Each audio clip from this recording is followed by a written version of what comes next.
Well, after a year of pandemic life, we are pretty much getting used to wearing masks. I think we've all gotten used to that by now, but it sure isn't easy, especially for people who have hearing loss. We have Regina Presley. She is a senior cochlear implant audiologist at GBMC. How are you?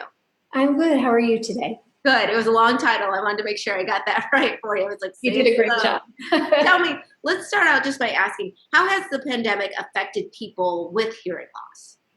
So there are 50 million Americans with hearing loss. And so the Hearing Loss Association of America and Cochlear Limited recently did a survey. And what we're finding is that, as no surprise, is that with the mask covering up and muffling our voices, the distancing that we're experiencing, that people are really experiencing a significant increase in isolation and loneliness and anxiety from the use of masks.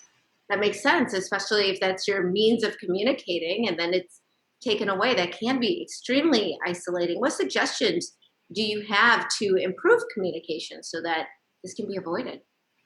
So if you're doing face-to-face communication, I think one of the best things to do is, number one, make sure that you have the person's attention. So if you're in person, slowing down your rate of speech is great.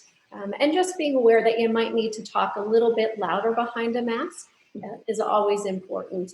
If you're doing virtual communication, which we all know we're doing now, that also is challenging. So um, in person and in virtual, you want to reduce the noise as much as possible around you. If you're on a group chat, make sure that people are muting their microphones or ask them politely to do that so only one person is speaking at a time. You can also add captioning to most of the virtual meeting platforms now, not all. But if not, you can download an app to your phone. They're free for real-time captioning. So if it's not on a platform, or even if you're at the grocery store and you want to be able to hear the cashier, you can use that app to help give you information as well. It is amazing how much technology has helped and evolved. Years ago, I used to be a relay operator for the deaf. So I would do the TTY and I would type when I was in college. And to think that now there are apps that can just do that right away is really, really amazing and helpful. And so, and it's something that we can all do. So even if we are not experiencing hearing loss, we want to make sure that we are being conscious of the people around us so that we are helping them so that they can communicate with us and vice versa more easily.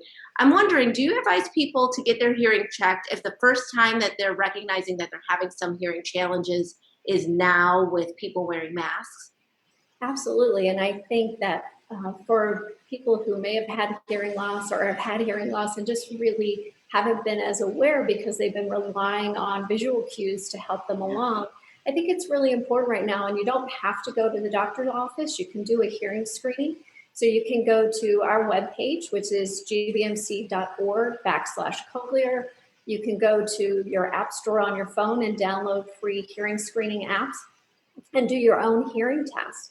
And they're very accurate and can tell you whether or not you need to make that appointment to go in and be assessed by an audiologist. All right, Regina Presley, thank you so much for all of that helpful information. Really appreciate it.